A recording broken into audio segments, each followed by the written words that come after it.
Welcome to Barbara's Bulletin, the podcast that brings you the most up-to-date and unbiased news from around the world. I'm your host, Barbara, and I'm excited to share today's top stories with you.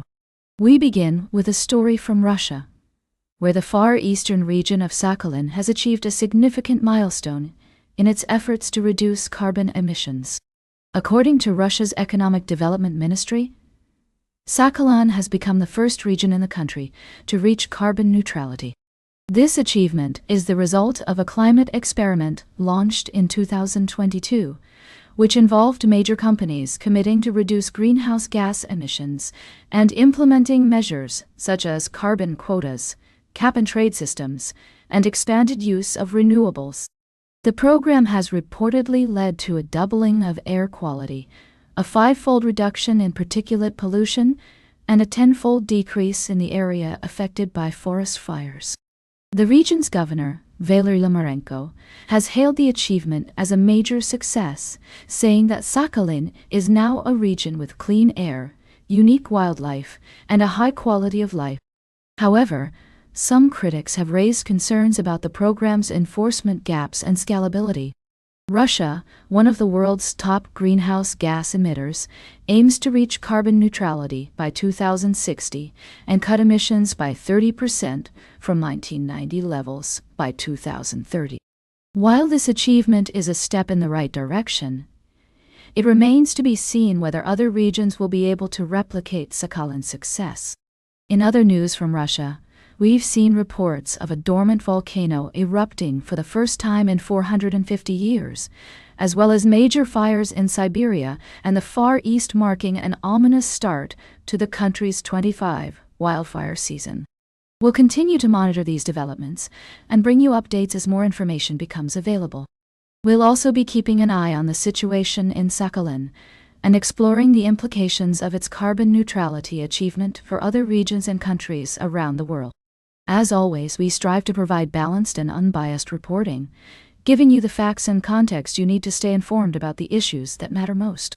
We'll be right back with more of today's top news on Barbara's Bulletin. Welcome back to Barbara's Bulletin. I'm your host, Barbara, and we're glad you're joining us again for this segment of our show. Today, we're taking a look at some interesting stories from around the world. We have 3 distinct reports that caught our attention, ranging from diplomatic gestures in Japan to personal stories of individuals seeking new beginnings in more welcoming environments. First, let's turn our attention to Japan, where U.S. Ambassador to Japan George Glass will be attending this year's peace ceremonies in Hiroshima and Nagasaki. These events mark the 80th anniversaries of the 1945 U.S. atomic bombings. Ambassador Glass's attendance is significant, especially given the context of last year when the United States did not send its ambassador to the ceremony in Nagasaki due to a disagreement over guest invitations. This year, both Israel and Russia have been invited, and they are expected to be represented by their ambassadors to Japan. The gesture symbolizes an important step towards reconciliation and peace. In another development from Japan, we're seeing moves that could impact the country's energy landscape. The mayor of Mihama has expressed willingness to accept a survey for a new nuclear reactor. This decision comes at a time when the world is closely watching how different countries balance their energy needs with environmental concerns.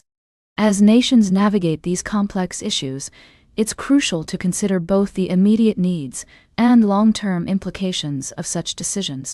On a more personal note, we have the story of Alex and Lucy, a trans couple from Arizona who found a new lease on life in Amsterdam.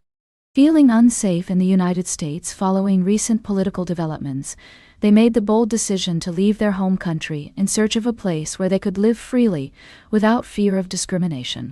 Their story highlights the challenges faced by LGBTQ individuals around the world and the importance of creating inclusive environments. As we reflect on these stories, it's clear that the world is navigating complex issues. From international relations and energy policies to personal freedoms and human rights. Each of these topics reminds us of the interconnectedness of our global community and the need for empathy, understanding, and informed decision-making. Stay tuned for our final story of the day, right here on Barbarous Bulletin. Welcome back to Barbarous Bulletin. We're wrapping up today's show with a fascinating story from the world of art. Imagine stepping into a home that's a treasure trove of surrealist masterpieces, where every room is a testament to the owner's exquisite taste and passion for the avant-garde. That's exactly what we're exploring today, as we delve into the remarkable collection of Pauline Karpedas. This incredible assemblage of art and design is being auctioned off by Sotheby's, with estimates suggesting it could fetch a staggering £60 sterling million, making it the highest valued single collection sale in Europe. At the heart of this collection is René Magritte's oil painting, La Statue Volante, valued between £9 sterling million to £12 sterling million. This piece has a rich history, having been part of two seminal shows that catapulted Magritte to international acclaim. But Magritte isn't the only big name featured in this collection. Works by Andy Warhol, including his intriguing takes on Edvard Munch's classics, are also up for sale. These pieces showcase Warhol's unique ability to reinterpret iconic images through his signature pop art lens, from Botticelli's Birth of Venus to Leonardo da Vinci's The Last Supper. The collection doesn't stop there. It also includes pieces by Pablo Picasso, Niki de Saint-Phalle, Yves Tanguy, Salvador Dali, Leonora Carrington, and Dorothea Tanning. Each artist brings their own brand of surrealist magic to the table, making this collection a once-in-a-lifetime opportunity for art enthusiasts. It's worth noting that 2024 marked a significant milestone, the centennial of Surrealism's birth.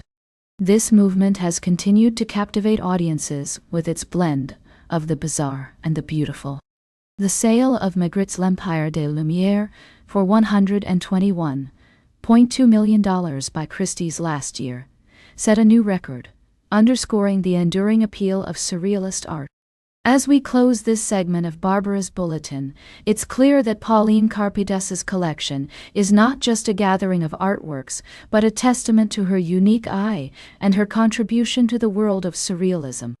Whether you're an avid collector or simply someone who appreciates the allure of the surreal, this story offers a glimpse into a world that continues to inspire and intrigue.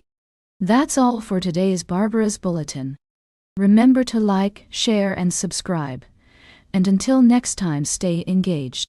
That's all for today's Barbarous Bulletin. Remember to like, share, and subscribe. And until next time, stay engaged.